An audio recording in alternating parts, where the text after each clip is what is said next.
అధ్యక్ష,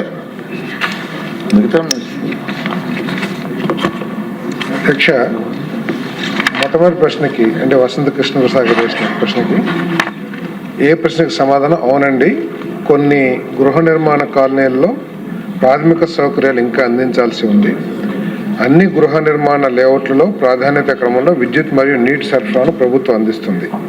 రోడ్లు, మురుగు కాలువలు దశల వారీగా అందించబడతాయి. 250 కోట్ల రూపాయలతో పెండింగ్లో ఉన్న 222 గృహ నిర్మాణ కాలనీలలో విద్యుదీకరణ మరియు 1752 కోట్లతో 11,683 పెండింగ్ కాలనీలో త్రాగునీటి సరఫరాను పూర్తి చేయాలని ప్రతిపాదించడం అయింది. అధ్యక్ష, గౌరవ సభ్యులు కృష్ణప్రసాద్ గారు చెప్పినట్లు మైలవరంలో మొత్తం 69 లేఅవుట్లు ఉన్న అధ్యక్ష.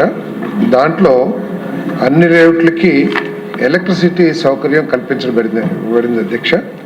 ఎక్సెప్ట్ కేవలం విజయవాడ రూరల్లో చేయబడలేదు. దీంట్లో ఎక్కడైతే గృహాలు నిర్మించుకుని నివాసానికి రెడీగా ఉన్నాయో అక్కడ ప్రాధాన్యత ఇస్తున్నాం అధ్యక్ష.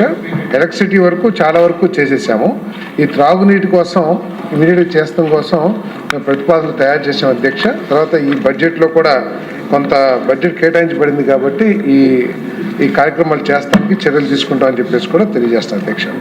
అదేవిధంగా చంద్రమోహన్ రెడ్డి గారు చెప్పినట్లు రెక్టిఫికేషన్ ఆల్రెడీ నెల్లూరు జిల్లాలో రెక్టిఫై చేస్తానికి గుర్తించాం అధ్యక్ష. ఎటువంటి రెక్టిఫై చేయొచ్చని, లేకపోతే ఏదైతే రెక్టిఫై చేయలేకపోతామో వాటిని డిమాండ్స్ చేసైనా సరే ఆ కాంట్రాక్ట్ నిర్మాణం చేయాలని చెప్పేసి ఆదేశాలు కూడా ఇచ్చారు అధ్యక్ష.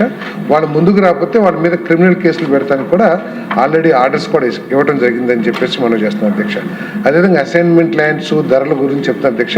అది పూర్తిగా రెవెన్యూ డిపార్ట్మెంట్కి సంబంధించి మాకు ప్లాట్లు అందజేసిన తర్వాత వాళ్ళలో ఆ ప్లాట్స్లో ఇల్లు కడతాం వరకు మేము హౌసింగ్ డిపార్ట్మెంట్ చూస్తుంది అధ్యక్ష. అదేవిధంగా కోట అని చెప్పారు అధ్యక్ష.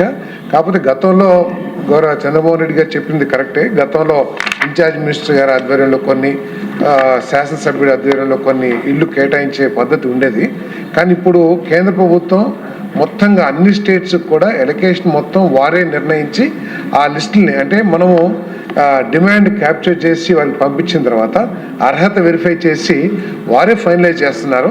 ఇప్పుడు తర్వాత చంద్రమోహన్ రెడ్డి గారు లాంటి గౌరవ సభ్యులు ఇంకా చాలామంది అడిగిన మీదట మేము కూడా గవర్నమెంట్ ఆఫ్ ఇండియాకి రాస్తున్నాం అధ్యక్ష. ఎందుకంటే శాసనసభ్యులు క్షేత్రస్థాయికి వెళ్ళినప్పుడు కానివ్వండి, మంత్రులు వెళ్ళినప్పుడు కానివ్వండి, లేకపోతే ప్రకృతి వైపరీత్యాల మూలంగా వెంటనే ఇవ్వాల్సిన పరిస్థితి వచ్చినా కూడా మాకు కొంత కోట ఇవ్వమని చెప్పేసి మేము కూడా గవర్నమెంట్ ఆఫ్ ఇండియాకి రాస్తామని చెప్పేసి తెలియజేస్తాం అధ్యక్ష. అదేవిధంగా రోడ్స్, ఎన్ఆర్జీఎస్, అదేవిధంగా పంచాయతీరాజ్ శాఖ మంత్రులు కూడా రిక్వెస్ట్ చేస్తున్నాం అధ్యక్ష. దీన్ని కొంచెం ప్రాధాన్యత ఇవ్వమని చెప్పేసి, ఎందుకంటే ఇవి కూడా పంచాయతీ మున్సిపల్ ఏరియాస్లో వస్తాయి కాబట్టి ఆ డిపార్ట్మెంట్స్ను కూడా మేము రిక్వెస్ట్ చేస్తున్నాం అధ్యక్ష. కొంత నిధులు దీనికి కూడా కేటాయించమని చెప్పేసి తప్పకుండా ఈ సంవత్సరంలో ఆ చర్యలు తీసుకుంటామని చెప్పేసి కూడా నేను మనం చేస్తాను అధ్యక్ష. మినిస్టర్, ఇప్పుడు ఎన్ఆర్జీఎస్ మున్సిపాలిటీస్కి చేయడానికి అవట్లేదు అధ్యక్ష. మున్సిపాలిటీలో ఏంటి అధ్యక్ష, ఇంత ముందు అన్ని కూడా మనం అర్బన్ డెవలప్మెంట్ అథారిటీస్లో ఇచ్చాము అధ్యక్ష. వాటన్నిటికి కూడా ఎన్ఆర్జీఎస్ అందుబాటులో ఉంది. కాకపోతే ఏంటంటే ఆ ఎన్ఆర్జీఎస్ అమౌంట్ అంతా కూడా జిల్లాలకు ఇచ్చేసి జిల్లాల శాసనసభ్యులు నిర్ణయించుకుంటున్నారు. కాబట్టి నేను గౌరవ శాసనసభ్యులందరూ కోరేది ఏంటంటే కొంత మీ డిస్క్రిప్షన్ ఏదైతే ఉందో ఈ కాలనీస్ కూడా కొంత పెట్టమని చెప్పేసి రిక్వెస్ట్ చేస్తాను. అదేవిధంగా మన శ్రీమతి గౌతు శిరీష గౌరవ శాసనసభ్యులు అడిగిన దానికి ఏ ప్రశ్నకి సమాధానం అవునండి.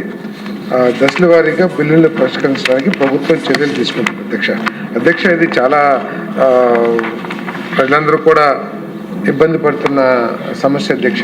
ఇది ప్రభుత్వం దృష్టిలో ముఖ్యమంత్రి గారు కూడా దీనికి పేమెంట్ చేయాలని చెప్పేసి ఏదైతే 2014-19లో ఇల్లు పూర్తి చేసుకున్నారో దాదాపు 919 కోట్లు ఉన్నాయి అధ్యక్ష. మొత్తం 2,73,709 లబ్ధిదారులకి 919 కోట్లు ఇవ్వాల్సిన అవసరం ఉంది అధ్యక్ష. దీన్ని సంవత్సరం తప్పకుండా ఇవ్వాలని చెప్పేసి ముఖ్యమంత్రి గారు కూడా పలు దఫాలు ఆర్థిక శాఖ వారికి సూచించినా కూడా కొంత ఆర్థిక సమస్యలు అందరికీ తెలిసిన విషయం అధ్యక్ష. కొంత ఆలస్యమైంది, తప్పకుండా చెల్లించడానికి ప్రయత్నం చేస్తామని చెప్పేసి కూడా నేను తెలియజేస్తున్నాను అధ్యక్ష. ఇక్కడ తెలుగుదేశం లబ్ధిదారులకి ఆపారని చెప్పేసి గౌరవ సభ్యులు చెప్పారు అధ్యక్ష. చూస్తే అది వాస్తవం అనిపిస్తుంది అధ్యక్ష. ఎందుకంటే 2014-19 మధ్యలో చంద్రబాబు నాయుడు గారి ప్రభుత్వం కేటాయించింది కాబట్టి నాకు సంబంధం లేదని చెప్పేసి తప్పించుకునే ప్రయత్నం చేశారు అధ్యక్ష. కానీ ఇక్కడ తమరు చాలా సీనియర్ శాసనసభ్యుల అధ్యక్ష, నేను ఒకటి కోరేది ఏంటంటే రాగద్వేషాలకు అతీతంగా నేను పనిచేస్తానని చెప్పేసి ప్రమాణం చేసిన ఒక ముఖ్యమంత్రి కానీ మంత్రులు కానీ ఈ విధంగా రాగద్వేషాలకి, అంటే తెలుగుదేశం పార్టీ ప్రభుత్వంలో శాంక్షన్ చేశారు, వాళ్ళందరూ తెలుగుదేశం లబ్ధిదారు పార్టీకి సంబంధించిన వాళ్ళని చెప్పేసి ఈ విధంగా చేయటం ఎంతవరకు సబబో అందరూ కూడా ఆలోచించాల్సిన అవసరం ఉందని చెప్పేసి నేను మనవి చేస్తాను అధ్యక్ష. తప్పకుండా ఏదైతే శిరీష్ గారు తర్వాత తుని శాసనసభ్యులు ఏదైతే చెప్పారో వాటిని పరిష్కరించడానికి తప్పకుండా కృషి చేస్తానని చెప్పేసి మనం చేస్తాం.